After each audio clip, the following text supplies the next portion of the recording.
Hello everyone, कैसे हैं आप सब और क्या हाल समाचार हैं आपके। आप लोगों की शिकायत एक ही, आईपीओ मिलता नहीं है, फिर चढ़ के ले लेते हैं तो फंस जाते हैं, जबकि आप बिना आईपीओ अप्लाई किए भी आईपीओ से पैसे कमा सकते हैं। यस, बिल्कुल सही, बिना आईपीओ अप्लाई किए आईपीओ से पैसे कमा सकते हैं। कैसे, जानेंगे सब कुछ। और बहुत ही एजुकेशनल और आई ओपनर वीडियो होने वाली है। एक पूरा 360 डिग्री दिखाने की कोशिश करूंगा और उम्मीद करूंगा कि भाई वाली कोशिश पसंद आएगी। तो मैं मुकुल अग्रवाल आपका आप ही के यूट्यूब चैनल में स्वागत करता हूं। जो भी नए लोग हों चैनल को सब्सक्राइब करें, बेल आइकॉन हिट करें और रात के 8:30 बजे का शो कभी मिस ना करें, जहां देते हैं कुछ ट्रेड, आप पैसे कमा सकें। और साथ में स्टॉक मार्केट की ब्रेकिंग न्यूज़ के लिए ट्विटर और टेलीग्राम से जुड़ जाइए। सारी न्यूज़ सबसे पहले सिर्फ और सिर्फ आपके पास रहेगी।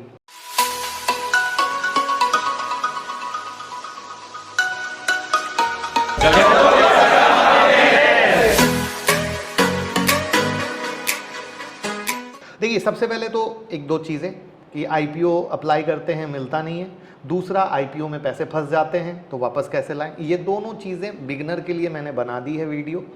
तो अगर आईपीओ अलॉट नहीं हो रहे हैं, कैसे आप चांसेस बढ़ा सकते हैं एज अ बिगनर, वो वीडियो देख लीजिएगा। और आईपीओ में अगर आपके पैसे फंस गए हैं और वापस नहीं आ रहे तो उसको वापस लाने के क्या रास्ते हैं, वो दोनों आपके फायदे की है। अब आता है कि आईपीओ अप्लाई नहीं होता है तो कैसे हम, जब वो लिस्ट हो जाता है उसके बाद ट्रेड करके पैसे कमाते हैं। तो यहाँ पर जैसा कि मैं कहता हूँ, लाइफ में सीखते रहना, समझते रहना बहुत ही इंपॉर्टेंट होता है। और कुछ ऐसी ही ऑब्जर्वेशन जो मैंने निकाली, जो सीखने की कोशिश की, एक बिग आई ओपनर चीज़ निकाली, जहाँ पर मैंने ये पाया, ये जितने भी बड़े बड़े एचएनआई प्लेयर होते हैं, बड़े बड़े इंस्टीट्यूशनल इन्वेस्टर प्लेयर होते हैं, ये सब मार्केट से काफ़ी अच्छा पैसा आईपीओ लिस्ट के बाद भी कमाते हैं। कैसे? इसमें जो सबसे ज़्यादा मार्केबल बात है वो होता है इशू साइज का, कि ये जो आईपीओ आ रहा है उसका इशू साइज क्या है। जैसे आप सुनते होंगे ना कि कभी इशू साइज है 1000 करोड़ का, कभी 5000 करोड़ का, कभी 2000 करोड़ का, कभी 500 करोड़ का इशू साइज। तो यहाँ पर जो मास्टर स्ट्रोक है वो है इशू साइज का पहला। और दूसरा मास्टर स्ट्रोक है, जब आईपीओ में हम लिस्ट के बाद कहीं भी कोई भी गेम करने के बारे में प्लान कर रहे हैं तो कभी भी किसी भी हालत में ये सारा गेम 6 मंथ 5 मंथ के अंदर का होता है, जहां पर ये बिग प्लेयर सिर्फ इतने टाइम फ्रेम के बीच में पैसा कमा के बाहर हो जाते हैं।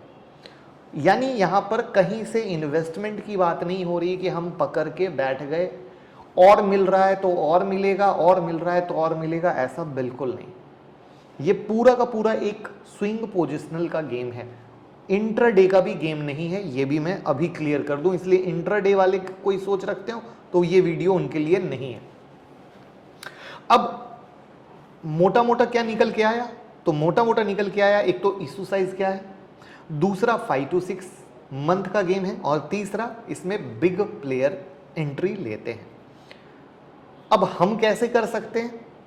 तो सबसे पहले आप ये समझिए कि इसमें जो इशू साइज की कहानी है वो मोटा मोटा ये देखा जाता है कि 2500 करोड़ से नीचे का जो इशू साइज रहता है, 2500 करोड़ से नीचे का जो इशू साइज रहता है, वहां पर आईपीओ लिस्ट के बाद अच्छी खासी रैली होती है, चाहे वो लिस्टिंग गेन दे चाहे लिस्टिंग गेन ना दे। ध्यान से, चाहे वो लिस्टिंग गेन दे चाहे लिस्टिंग गेन ना दे। यहां पे as a investor, as a trader आपको 2-3 चीज याद रखनी है, उस पर भी आऊंगा, कहीं से कोई जल्दबाजी मत कीजिएगा। तो अब एक तो सबसे प्यारी चीज जो सीखने की है या आपको नहीं करने की है, अगर कोई आईपीओ 2-2500 करोड़ का है और मान लीजिए कि वो डबल ट्रिपल लिस्टिंग गेन दे देता है, तो सबसे पहले डबल ट्रिपल लिस्टिंग गेन के बाद आपको ऊपर चढ़ के नहीं लेना है, वहां पे आपको कुछ नहीं बनने वाला है। वहां पे आपको कुछ नहीं बनने वाला है, ये लिख लीजिएगा बात। आपको पैसा बनता है जब कहीं ना कहीं या तो उसकी वैल्यूएशन एडजस्टमेंट हो, या कहीं ना कहीं लिस्टिंग गेन नहीं हो पाता है, या कहीं ना कहीं उसके आजू बाजू रहता है छोटा वाला इशू साइज। कैसे? कुछ सारे एग्जाम्पल हैं जहां पर मैंने दोनों तरह के एग्जाम्पल कवर करने की कोशिश की है। पहला एग्जाम्पल जहां पे इशू साइज छोटा है, बम्पर लिस्टिंग गेन दिया है, वहां पर वो स्टॉक ऊपर है आज के डेट में भी, लेकिन अगर आप लेते तो फंस जाते। लेकिन कुछ स्टॉक ऐसे यानी आईपीओ ऐसे जो 2,500 करोड़ से नीचे के इशू साइज वाले हैं, वहां पर अगर वो उसके आजू बाजू खुले हैं, कभी लिस्टिंग गेन नहीं दिया है, कभी मामूली में है, तो 3 to 6 मंथ में धमाका काम किए। और यही दो फर्क से ही आप फायदा ले पाओगे, क्योंकि मैक्सिमम लोग बम्पर लिस्टिंग के बाद हाई पर लेते हैं और फिर कहते हैं फंस गया फंस गया फंस गया। अरे मेरे भाई, हर चीज की एक वैल्यूएशन होती है। वो ऑलरेडी आपके पैसे को डबल कर चुका है, ट्रिपल कर चुका है, उसके बाद आप उससे और कितनी उम्मीद रखते हो? उसकी अर्निंग की औकात देखनी बहुत ज्यादा जरूरी होती है। तो ये सबसे पहले रोक दीजिएगा। और अब हम आपके सामने हाजिर करते हैं, जैसे लोधा डेवलपर्स 2,500 करोड़ का इशू साइज था, आईपीओ प्राइस था 486 का, यानी प्राइस बैंड। अगर आज मैं ये वीडियो शूट कर रहा हूँ थर्सडे को, इसलिए मुझे पता नहीं ये वीडियो कब लाइव होगी, बट 1-2 दिन में लाइव होगी। तो शूट करते समय जो इसका आज के डेट का प्राइस है वो है 990। ध्यान से समझिएगा। एक तो हम 2,500 करोड़ से नीचे आते जाएंगे इशू साइज में। दूसरा, हमने आईपीओ का प्राइस बैंड आपको बता दिया। आईपीओ के प्राइस बैंड के बाद ये कहां पे आज के डेट में खड़ा है, यानी आपके पैसे को किस तरीके से डबल किया, आपके सामने ये है। उसके बाद आप गौर करना कि अच्छे जो आईपीओ होते हैं जो छोटे साइज में, वो कुछ टाइम कॉन्संट्रेट करते हैं और उसके बाद फटते हैं। लोधा डेवलपर्स, उसके बाद नेक्स्ट आते हैं हम कृष्णा इंस्टीट्यूट यानी किम्स पे। 2,143 करोड़ का इशू साइज था, 825 का आईपीओ प्राइस था, और आज के डेट में बात करें तो 1,268 रुपए। अगर हम बार्बिक्यूनेशन की बात करते हैं तो 452 करोड़ का इशू साइज था, 452, आईपीओ का प्राइस 500, आज के डेट में 1,102।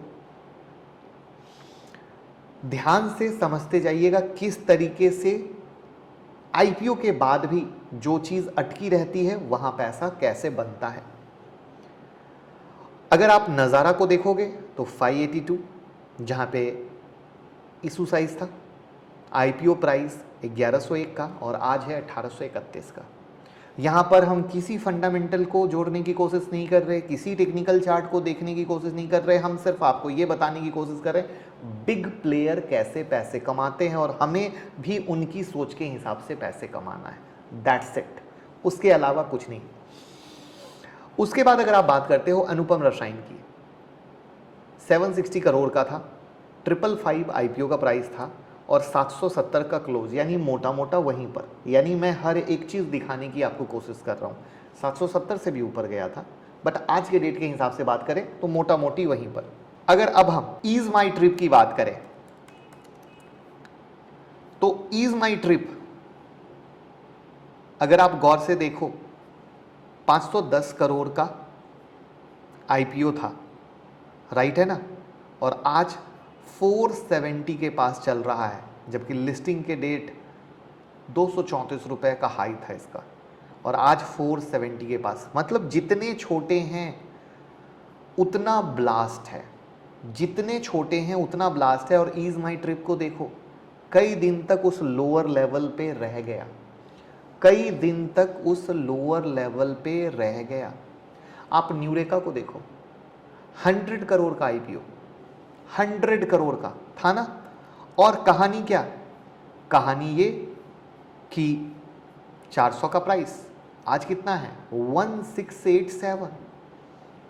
कम पैसे में बिग गेम, कम पैसे में मार्केट जहां अटका, मैं ध्यान से रिपीट कर रहा हूं, आईपीओ लिस्ट हुआ, लिस्टिंग में आपको गेन नहीं मिला, मार्केट इधर ही उधर है, उसके बाद लगातार अटक गया, उसके बाद वो है आईपीओ आपके लिए बम्पर पैसा कमाने की मशीन। मैं ये सारा इसलिए दिखाया कि आप इसको समझो। कौन सा आईपीओ लिस्ट हुआ, लिस्ट के बाद साइडवेज फंस गया, और उसके बाद वहां पर लोगों को पूरा कंफ्यूज किया गया कि ये तो गेम ओवर है, लिस्टिंग गेन भी नहीं मिला है, साइडवेज भी है, कोई उम्मीद नहीं है, बहुत छोटा आईपीओ है। और उसके बाद वो होता है रियल गेम और रियल ब्लास्ट, रियल गेम और रियल ब्लास्ट। आप चाहे न्यूरेका देख लो, चाहे ईज माई ट्रिप देख लो, चाहे आप जिसको देखना चाहो, जिसको आप देखना चाहो, मैं आपके सामने इसलिए हर तरह के एग्जाम्पल, इसलिए आपको ये ना लगे कि अरे यार अच्छे अच्छे एग्जाम्पल दिखा दिया गया, आपको हर तरह के एग्जाम्पल मैं दिखाने की कोशिश कर रहा हूँ। लेकिन अगर बम्पर लिस्टिंग हो चुकी है उसके बाद आप एंट्री कर रहे हो तो ये गलत है, ये गलत है, ये हमें ध्यान रखना है। बम्पर लिस्टिंग के बाद कोई मौका नहीं। उसके बाद आप देखो, चाहे आप जीआर इंफ्रा ले लो, लिस्टिंग हुई 837 का इशू प्राइस था, आज कहाँ है 1590 पे है। जिस दिन खुला था उसी दिन बम्पर लिस्टिंग थी। अब कोई चढ़ के ले तो फंसा हुआ है, क्योंकि वो अपनी औकात से ऊपर जा चुका है। सिर्फ जीआर इंफ्रा नहीं, अगर आप आज के डेट में कहा जाता है किसके बारे में, तत्व चिंतन के बारे में, कंपनी बहुत अच्छी है सर, फंस गए, बिल्कुल। उसने, उसका आईपीओ का प्राइस क्या था, सिर्फ 500 करोड़ का था, लेकिन 1083 का आईपीओ प्राइस था। आज बात करें तो 2052 में है। अभी भी अगर किसी ने आईपीओ से प्राइस अप्लाई किया हो तो पैसा डबल पे खड़ा है। यही फर्क पकड़ना है। तो अगर अब समरी बनाएं, जब डबल लिस्टिंग हो जाती है, पैसा डबल, तब आपको ऊपर में नहीं खरीदना है। दूसरा, जितने भी छोटे हैं 2500 करोड़ से नीचे के, वहां पर आईपीओ लिस्टिंग के बाद वो साइडवेज पड़ा हुआ है, और साइडवेज में या तो डिस्काउंट पे लिस्टिंग है या उधर ही है या मामूली सी, और वो साइडवेज चल रहा है, साइडवेज। उसके बाद जब वो फटेगा तो रुकेगा नहीं। और इसमें वो चिंदी चोरी वाले पैसे नहीं, बम्पर पैसे, जिसका प्रूफ मैंने आपको शेयर किया। अगर एक मैं प्यारी सी चीज बताता हूं, अगर आप लोगों को याद हो तो, हैप्पीएस्ट माइंड। आप हैप्पीएस्ट माइंड को अगर चार्ट पे जाके देखना, पूरा का पूरा सितंबर 2020 से लेकर फरवरी 2021 तक बिल्कुल इस तरीके से साइडवेज हो गया कि लोगों को उम्मीद ही नहीं थी। और उसके बाद वो निकला तो एक विकराल रूप, विकराल रूप यानी पैसे में राजधानी एक्सप्रेस नहीं, बुलेट ट्रेन लग गए। ये वाली चीज आप अप्लाई करके देखो तो आईपीओ अप्लाई करने की नीड अगर नहीं पड़ेगी और आप इस तरीके से अच्छा पैसा कमाओगे, साथ में वो जो गलत हाई पे फंसते हो वो भी नहीं फंसोगे। तो मैं उम्मीद करूंगा ये पूरा का पूरा कनेक्शन, पूरा का पूरा नॉलेज, चाहे लॉस बचाने का हो, पैसा कमाने का हो, वो एक साथ आपको बहुत ही अच्छा लगा होगा, बहुत ही अच्छा समझ में आया होगा। आज किम्स देख लो ना, किम्स में क्या हुआ, 3-4 दिन गिरा, उसके बाद लोग उम्मीद का, उसके बाद जब ब्रेकआउट हुआ भाग गया। यहाँ पर ये जो चीज़ें होती है ना, यहाँ पर लोग बहुत माल उठाते हैं। और ये जब माल उठाते, क्योंकि रिटेल वाले उम्मीद छोड़ देते हैं, और वहाँ पर चीज़ें बढ़ती है। रिटेल वाले कहाँ पकड़ते हैं, जब हरी हरी कैंडल बन रही है ऊपर, वो वहाँ पर पकड़ते हैं, तो वहाँ पर एचएनआई माल छोड़ देते हैं। फर्क देखिए, एचएनआई टॉप पे माल छोड़ते हैं जब हरी कैंडल को देखकर रिटेल वाले फंसते हैं, और एचएनआई तब खरीदते हैं जब मार्केट नीचे में है, लोग डर रहे हैं, तो रिटेल वाले तो हाथ ही नहीं डालते हैं, वो वहां से माल पकड़ते हैं। इससे best proof with chart, with stock name, with IPO name, with live example, मेरे हिसाब से कुछ नहीं हो सकता था, जहां एक ही वीडियो से आपने ये भी सीखा कि नुकसान कैसे ना करें और आपने ये भी सीखा कि पैसे कैसे कमाएं, वो भी आईपीओ लिस्ट नहीं होने पर। मैं चाहूँगा आज ही जाएं, घर पे प्रैक्टिस करें, देखें और ज़रूर बताएं तो कैसी लगी वीडियो, कैसा लगा आई ओपनर ज़रूर बताइएगा। और कोई ऐसा आईपीओ जो आपको लगता है कि आपके लिए मल्टीबैगर साबित हुआ, कमेंट बॉक्स में ज़रूर बताइएगा। Thank you so much.